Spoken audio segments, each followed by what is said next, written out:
title is Location.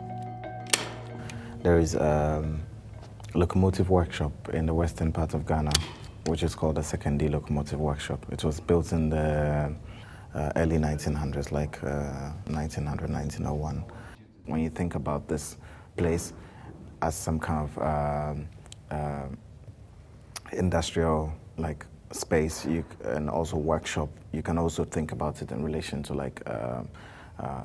like the development of technology and other things, like looking at how the world has developed in the last century, actually. So the piece attempts, in a way, to somehow deal with the contradictions and the paradoxes that have somehow been embodied within this place, which is the location in Ghana, in the western part of Ghana, in relation to the objects and the commodities and other things that it has somehow contributed to through transportation. And in a way also, it's also contributed significantly to global capital in terms of how things have been able to move and shift from one place to the other. And in using it from my artwork, I've always been interested in the formal aspects and qualities of these objects and how they have been somehow, I think, given a different character over time. Because when you look at the fabric, you realize that they have all these pieces of materials in it, which this one is a tree bark, which is normally used in stitching part of the material when they are loading charcoal and other things into it in the bush.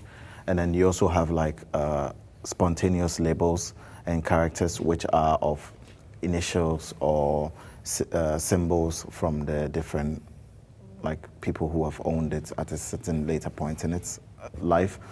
And we also have the Ghana Cocoa Board and the Produce of Ghana, which is the original stamp and label which is placed in it.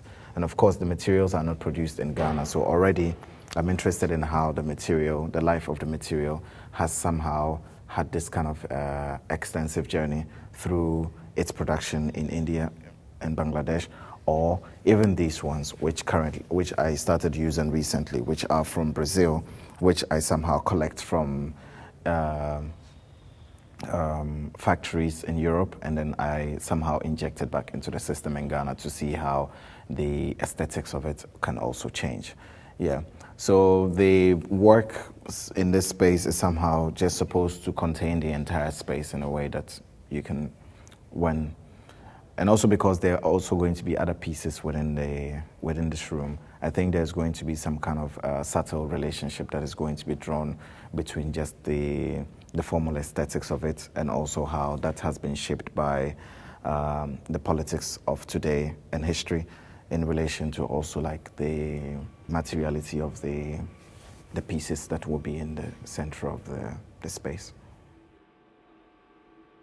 I'm more interested in exploring these stories through the characters of the material. So that's why we have various different textures and also labels on the fabric.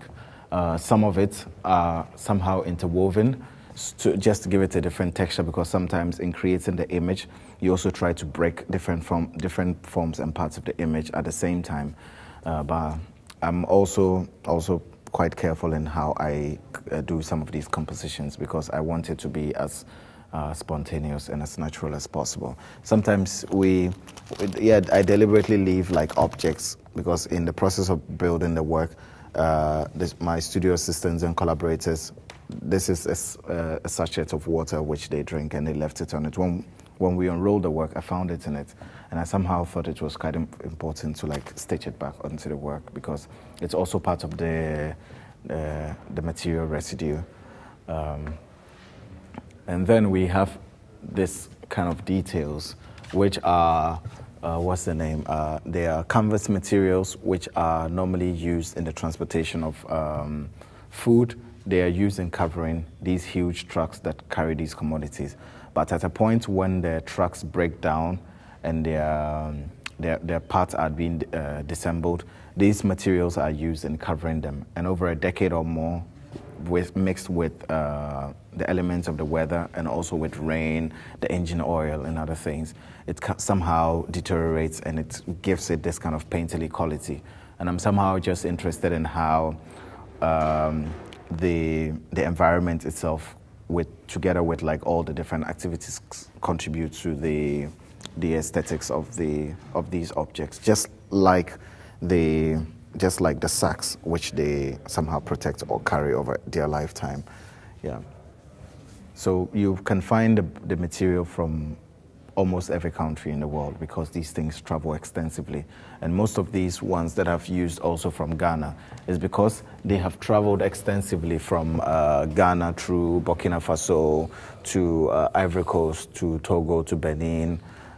And you know, it changes significantly over time in terms of all the different hands that touch it, the different labor forms that are associated with it.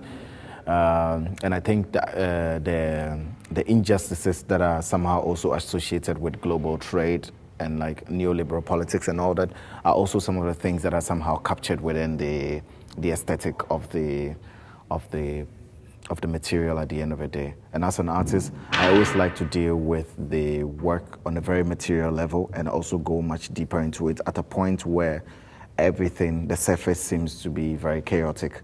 Yeah, it's within that chaos that I somehow try to see if we can reorganize, get some kind of order.